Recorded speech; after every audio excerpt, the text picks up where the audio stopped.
Unicron is coming. You hold the lane and you have it bent to aim.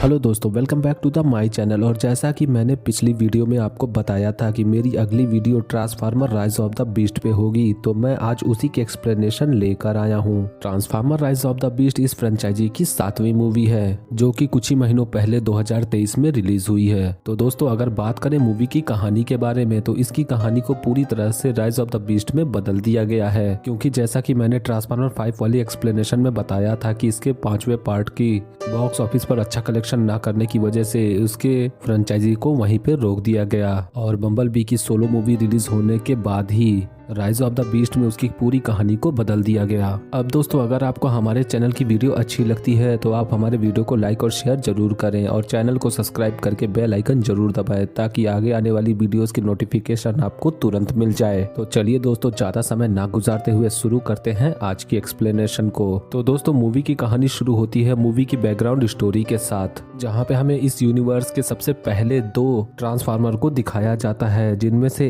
एक Cybertron और दूसरा Unicorn होता है। इन दोनों ट्रांसफार्मर का साइज इतना बड़ा होता है कि ये एक प्लेनेट के इतने बड़े होते हैं। बात करें साइबरट्रॉन की, तो उसमें 2 तरह के प्राइम रहा करते थे, एक ऑटोबॉट्स, वहीं दूसरे डिसेप्टिकॉन थे। वहीं दूसरी तरफ यूनिक्रॉन पे भी 2 तरह की स्पीसीज राज करती थी, प्रेडाकॉन और टेराकॉन। लेकिन इन दोनों यूनिवर्स के अलावा एक और यूनिवर्स था जहाँ पर मैक्सिमल्स रहा करते थे। ये मैक्सिमल्स दिखने में ट्रांसफार्मर की ही तरह थे, पर इन्होंने अपने आप को इस प्रकार से ढाला था कि ये पृथ्वी के जानवरों की तरह दिखते थे, इसीलिए इन्हें मैक्सिमल्स कहा गया है। बात करें मैक्सिमल्स के प्लैनेट की, तो इनके प्लैनेट पर एक ट्रांसवॉर्प की था, जिसके जरिए आप किसी भी यूनिवर्स में एक झटके में पहुंच सकते थे, और इसी ट्रांसवॉर्प की को यूनिक्रॉन हासिल करना चाहता था, ताकि वो किसी भी प्लैनेट तक आसानी से पहुंच सके और उन प्लैनेट्स को खत्म करके अपनी भूख मिटा सके। अब इस ट्रांसवॉर्प की को हासिल करने के लिए यूनिक्रॉन अपने सबसे वफादार सिपाही यानी कि टेराकॉन के लीडर स्कर्ज को मैक्सिमल्स के प्लैनेट पे भेजता है, ताकि वो ट्रांसवॉर्प की हासिल कर सके, जहाँ पे स्कर्ज ही वो ट्रांसफार्मर था जो कि यूनिक्रॉन के लिए दुनियाओं की खोज करता था। और अब स्कर्ज मैक्सिमल्स के प्लैनेट पे पहुंच जाता है और वहाँ पे बहुत तबाही मचाता है, जहाँ पे अब स्कर्ज का सामना प्राइमल्स के लीडर एपेलिंग से होता है। पर यहाँ पे स्कर्ज काफी ज्यादा ताकतवर होता है, इसीलिए वो आसानी से एपेलिंग को हराने लगता है। इसीलिए अब एपेलिंग कोई और रास्ता ना होने पर एक दूसरे प्राइम की हेल्प लेता है, जिसका नाम ऑप्टिमस प्राइमल होता है। और ऑप्टिमस प्राइमल के वहां पहुंचते ही उस ट्रांसवॉर्प की को एपेलिंग ऑप्टिमस प्राइमल को दे देता है, और उसे वो किसी और दुनिया में ले जाके छुपाने की बात बोलता है, जिसके बाद प्राइमल उस ट्रांसवॉर्प की को लेकर के वहां से निकल जाता है। पर इस लड़ाई में स्कर्ज एपेलिंग को मार देता है, जिसके बाद ये सीन यहीं पे कट हो जाती है। अब अगले ही सीन में स्कर्ज यूनिक्रॉन के पास पहुंचता है और उसको बताता है कि उसने एक नया प्लेनेट ढूंढा है। पर जब यूनिक्रॉन को पता चलता है कि स्कर्ज ट्रांसवॉर्प की को हासिल नहीं कर पाया, तब वो गुस्सा हो जाता है और वो बोलता है कि अगर उसने ट्रांसवॉर्प की जल्दी से नहीं ढूंढी तो वो उसे खत्म कर देगा। जिसके बाद स्कर्ज यकीन दिलाता है कि वो एक दिन उस ट्रांसवॉर्प की को हासिल करके रहेगा। इसी के साथ ये सीन यहीं पे कट हो जाती है। अब अगले ही सीन में कई मिलियन साल बाद 1994 का वक्त दिखाया जाता है, जहाँ पे अब हमें मूवी के लीडिंग कैरेक्टर नोवा को दिखाया जाता है, जो कि एक एक्स मिलिट्री सोल्जर रह चुका था, पर टीम वर्क अच्छे से ना करने के कारण उसे आर्मी से निकाल दिया गया, जिस कारण से अब नोवा छोटे मोटे इलेक्ट्रॉनिक आइटम्स को ठीक करके पैसे कमाता था। वहीं उसकी फैमिली में टोटल 2 लोग और थे, जिसमें उसकी माँ और उसका एक छोटा भाई क्रिस होता है। वहीं नोवा के भाई क्रिस को ब्लड क्लॉटिंग की बीमारी होती है, जिसकी वजह से उसके हाथ में तेज दर्द होता रहता है, जिसकी वजह से नोवा की माँ अब नोवा को कहती है कि हमें डॉक्टर से और मोहलत लेनी होगी, ताकि हम उसका ऑपरेशन करा सके, क्योंकि इनके घर में पैसों की काफी ज्यादा प्रॉब्लम होती है। जिसके बाद अब अगले ही सीन में नोवा एक जॉब इंटरव्यू के लिए निकल जाता है, और जाते जाते वो अपने दोस्त का एक टीवी बॉक्स रिपेयर करके उसे देकर जाता है, जिसका नाम रिक होता है। और अब अगले ही सीन में हमें अलीना नाम की एक लड़की को दिखाया जाता है, जो कि एक म्यूजियम में काम करती है, जहाँ पे अलीना का काम पुराने जमाने की एंटीक चीजों का परीक्षण करना होता है। जहाँ पे अब अलीना के म्यूजियम में एक नए हॉरस की मूर्ति आई होती है, जो कि काफी ज्यादा पुरानी लग रही थी। और अब अलीना को उस हॉरस के परीक्षण करने का मौका मिलता है, जहाँ पे अलीना अपने बॉस को बताती है कि ये काफी ज्यादा पुराना लग रहा है। वहीं उसकी बॉस का कहना होता है कि ये शायद से 500 साल पुराना होगा,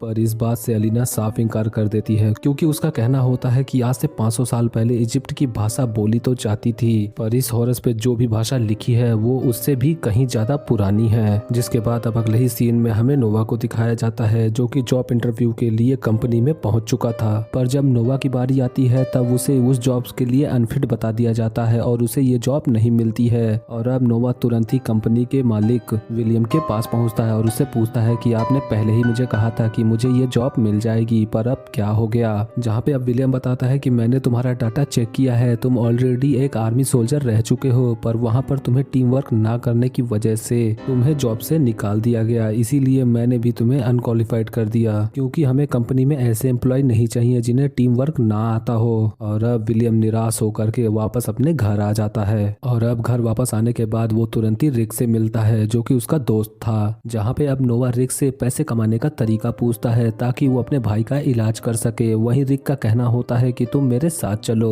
अब रिक नोवा को लेकर के एक जगह पे जाता है, जहाँ पे वो उसे कोई अजीब सा काम करने के लिए बोलता है, जहाँ पे रिक नोवा को एक कार चुराने के लिए बोलता है और उसे एक ऑफिस के अंदर भेज देता है। अब यहाँ पे नोवा ये काम करना तो नहीं चाहता था, पर अपने भाई के लिए उसे ये काम करना पड़ता है। वहीं दूसरी तरफ हमें अलीना को दिखाया जाता है, जो कि उस हॉरस का परीक्षण करना चाहती थी, पर म्यूजियम बंद होने की वजह से वो अंदर नहीं जा सकती थी। तभी वहाँ पे उसकी बॉस आती है और वो बोलती है कि वो एक पार्टी में जा रही है, जिसके बाद उसकी बॉस वहाँ से निकल जाती है, पर गलती से उसका आईडी कार्ड वहीं पे छूट जाता है, जिसका फायदा लेकर के अलीना उसके कमरे में चली जाती है और उस हॉरस की मूर्ति पे परीक्षण करना स्टार्ट करती है। पर जैसे ही लेजर बीम हॉरस की मूर्ति के ऊपर पड़ती है, वो मूर्ति टूट जाती है और अंदर से निकलती है ट्रांसबॉफ की, जो कि उस मूर्ति के अंदर छुपाई गई थी। अब जैसे ही ट्रांसबॉफ की बाहर आती है, वो तुरंत ही एक बहुत ही तगड़ा सिग्नल पूरे यूनिवर्स में भेज देती है, जिसका पता यूनिवर्स में फैले हुए अलग अलग ट्रांसफार्मर, यूनिक्रॉन और स्कर्च के पास भी पहुंच जाती है। वहीं दूसरी तरफ नोवा एक कार चुराने में सफल हो जाता है, पर आज उसकी किस्मत खराब होती है, क्योंकि वो कोई कार नहीं बल्कि एक ट्रांसफार्मर निकलता है, जिसको ट्रांसबॉफ की एनर्जी महसूस हो चुकी थी और वो तुरंत ही अपने टीममेट से मिलने के लिए निकल जाता है। और अब जाहिर तौर पर नोवा को कुछ भी समझ में नहीं आता है, पर बाहर आने पर पुलिस उसका पीछा करने लगती है। पर यहाँ पे इस ट्रांसफार्मर के पास, जिसका नाम मिराज होता है, उसके पास कई अलग अलग क्लोन बनाने की ताकत होती है, जिसकी वजह से वो पुलिस को चकमा देने के लिए अपनी कार के कई क्लोन बना देता है, जिसके बाद वो पुलिस को चकमा दे करके वहाँ से निकल जाता है। और आगे जाने पर उसकी मुलाकात ऑप्टिमस प्राइम और उसके साथियों से होती है। और अब मिराज ऑप्टिमस प्राइम को बताता है कि अभी अभी हमने एक एनर्जी को महसूस किया है, जो कि शायद ट्रांसबॉफ की हो सकती है। और अब ऑप्टिमस प्राइम ये जान करके सभी को बताता है कि अगर हमें ट्रांसबॉफ की मिल गई तो हम अपने घर वापस जा सकते हैं, क्योंकि अगर आपने बम्बलबी की एक्सप्लेनेशन देखी है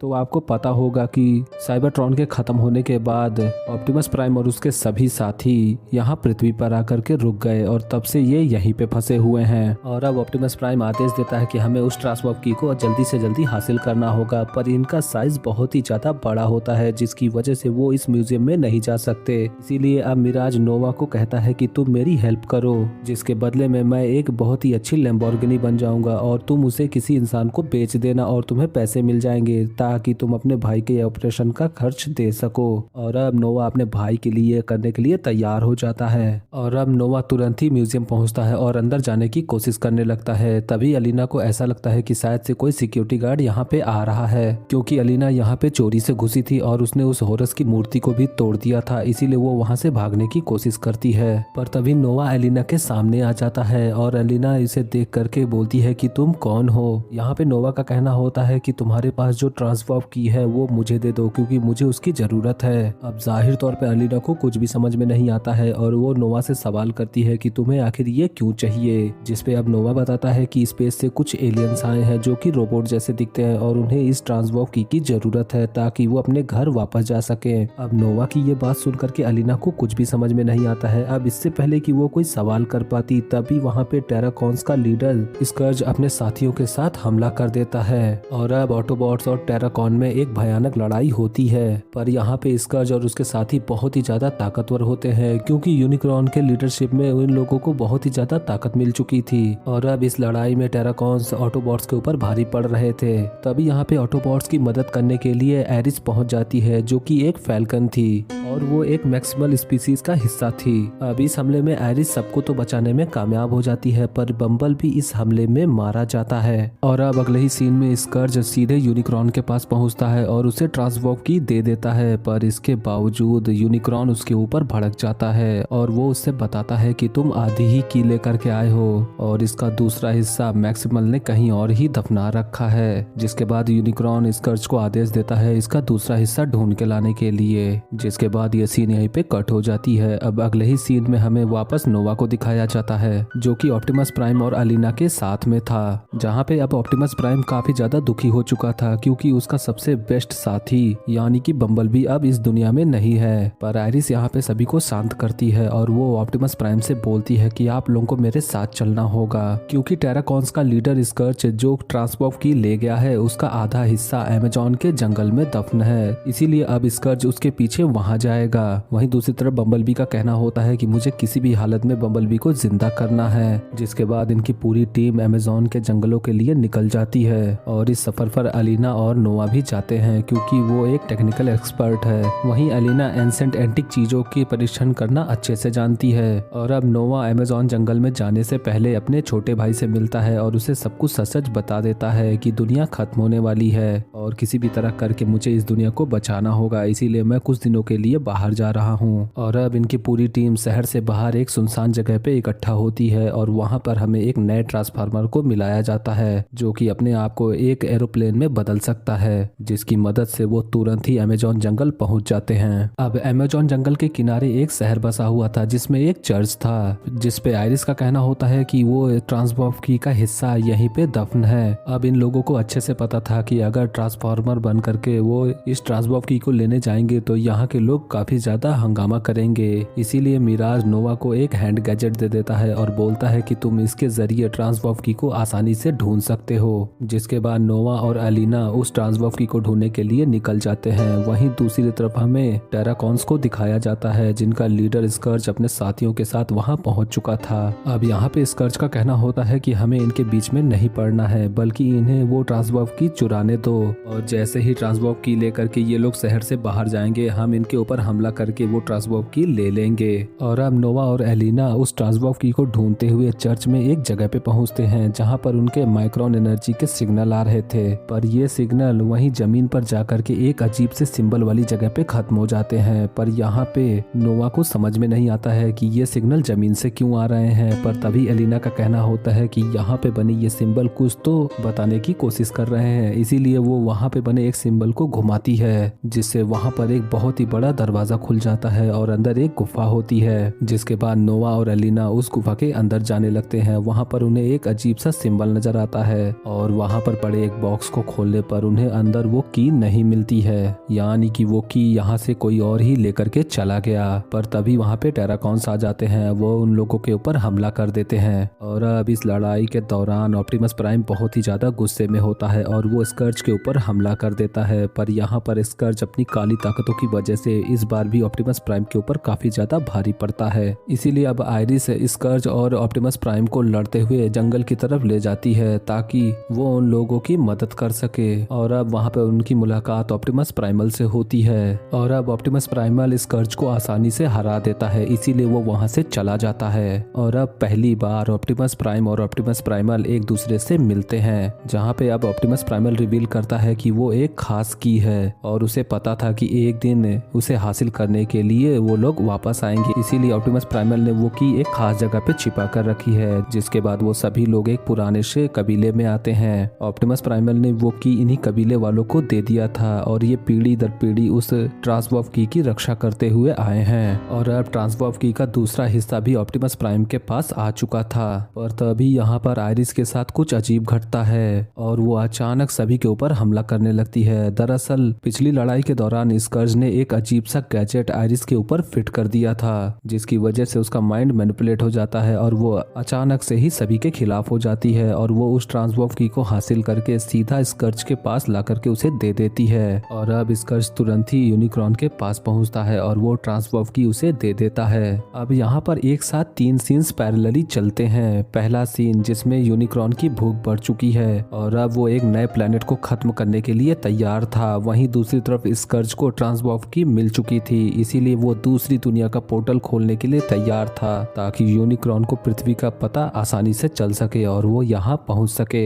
वहीं दूसरी तरफ नोवा का प्लान होता है कि उस ट्रांसवर्फ की को यहाँ पर उस पोर्टल के खोलने से पहले ही नष्ट कर दिया जाए ताकि यूनिक्रॉन को पृथ्वी का पता कभी चले ही ना, और साथ ही साथ साइबरट्रॉन को भी बचाया जा सके। वहीं दूसरी तरफ ऑप्टिमस प्राइम और प्राइमल्स के बीच में ये तय होता है कि वो नोवा का साथ देंगे और यूनिक्रॉन को पृथ्वी पर आने से पहले ही खत्म कर देंगे। वहीं दूसरी तरफ स्कर्ज उस ट्रांसवर्फ की का इस्तेमाल करके पृथ्वी पर एक पोर्टल को खोल देता है और वो यूनिक्रॉन के आने का इंतजार करता है। तभी ऑप्टिमस प्राइम और प्राइमल्स की पूरी टीम वहाँ पे आ जाती है और उनके ऊपर हमला करती है। वहीं इस मौके का फायदा उठा करके नोवा एक अंडरग्राउंड टनल के जरिए उस पोर्टल तक पहुंचने की कोशिश करता है ताकि वो ट्रांसवर्फ की को आसानी से नष्ट कर सके और वो पोर्टल बंद हो जाए। जिसके बाद अब कहानी का सबसे बेस्ट मोमेंट यानी कि ऑप्टिमस प्राइम और प्राइमल्स के बीच टेराकॉन्स का युद्ध हो जाता है। सारे लोग एक दूसरे से लड़ रहे थे। वहीं दूसरी तरफ नोवा किसी भी तरह टनल पार करने की कोशिश करता है, पर तभी इसका पता टेराकॉन्स को चल जाता है और वो टनल के अंदर बढ़ते हैं उसे मारने के लिए। वहीं दूसरी तरफ ट्रांसफॉर्मर और टेराकॉन्स के बीच युद्ध में इस मूवी का सबसे बेस्ट कैरेक्टर यानी मिराज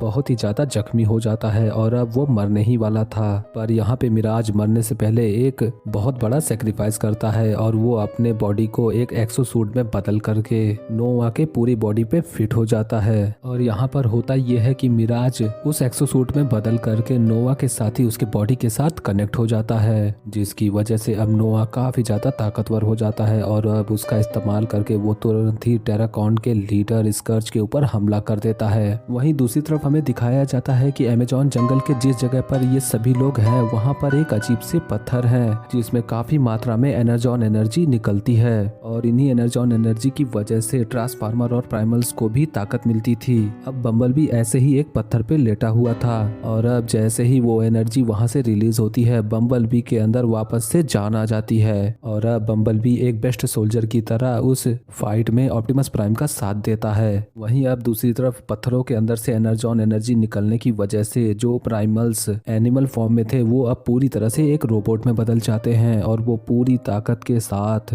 स्कर्च के ऊपर हमला कर देते हैं और अब ट्रांसफार्मर और प्राइमल्स स्कर्च के सभी साथियों के ऊपर भारी पड़ने लगे थे। वहीं दूसरी तरफ हमें अलीना को दिखाया जाता है जो कि उस टनल के जरिए ट्रांसवर्फ की तक पहुंच चुकी थी और वहां पहुंच करके वो उस की को डीएक्टिवेट कर देती है। वहीं दूसरी तरफ हमें यूनिक्रॉन को दिखाया जाता है जो कि पृथ्वी पे पहुंचने ही वाला था, पर ट्रांसवर्फ की के डीएक्टिवेट होते ही वो पोर्टल बंद हो जाता है जिसकी वजह से यूनिक्रॉन अब पृथ्वी पे नहीं आ पाता है और एक बहुत ही बड़ा खतरा पृथ्वी के ऊपर से टल जाता है। और उस ट्रांसवर्फ की के एक्टिवेट होते ही वहां पर एक बहुत ही बड़ा ब्लैक होल ओपन हो जाता है जो कि सभी चीजों को अपने अंदर निगलने लगता है और अब ऑप्टिमस प्राइम और उनके साथी किसी भी तरह से उस ब्लैक होल से बचने की कोशिश करने लगते हैं, पर उस पोर्टल की ताकत बहुत ही ज्यादा होती है और ऑप्टिमस प्राइम उसके अंदर खींचने लगता है। पर तभी नोवा आकर के ऑप्टिमस प्राइम का हाथ पकड़ लेता है और अब अपनी पूरी ताकत लगा करके वो ऑप्टिमस प्राइम को बचाने की कोशिश करता है। तभी प्राइमल्स भी उसका साथ देता है और काफी कोशिश करने के बाद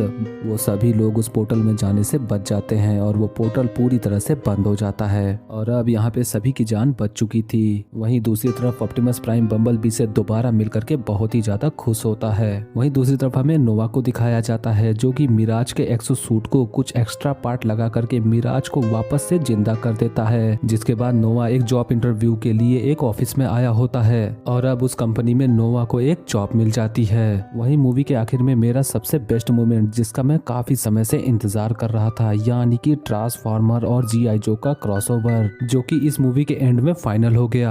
यानी कि अब आगे हमें ट्रांसफॉर्मर और जीआई जो के क्रॉसओवर के साथ एक मूवी देखने को मिल सकती है जैसे कि हमने एवेंजर मूवी देख रखी है और इसी के साथ ये मूवी यहीं पे एंड हो जाती है। तो दोस्तों आई होप आपको ये वीडियो काफी पसंद आई होगी। वीडियो अच्छी लगी हो तो वीडियो को लाइक और शेयर जरूर करें और आने वाली वीडियोस की नोटिफिकेशन पाने के लिए हमारे चैनल चैनल को जरूर सब्सक्राइब करें और मेरे चैनल पे आ रहे बाकी वीडियोस को जरूर देखें। और अगर आपको मेरी वीडियो पसंद आई है तो मेरी बाकी वीडियोस को जरूर ट्राई करें, जिसमें मैंने काफी ज्यादा अच्छी मूवीज को एक्सप्लेन कर रखा है, जिसमें साई-फाई, एक्शन, थ्रिलर और टाइम ट्रेवल मूवीज भी शामिल हैं। और आज की वीडियो में बस इतना ही। वीडियो अच्छा लगे तो वीडियो को लाइक और शेयर जरूर करें और आने वाली वीडियोस की नोटिफिकेशन पाने के लिए हमारे चैनल को जरूर सब्सक्राइब करें। मिलूंगा आपसे अगली वीडियो में, तब तक के लिए गुड लक।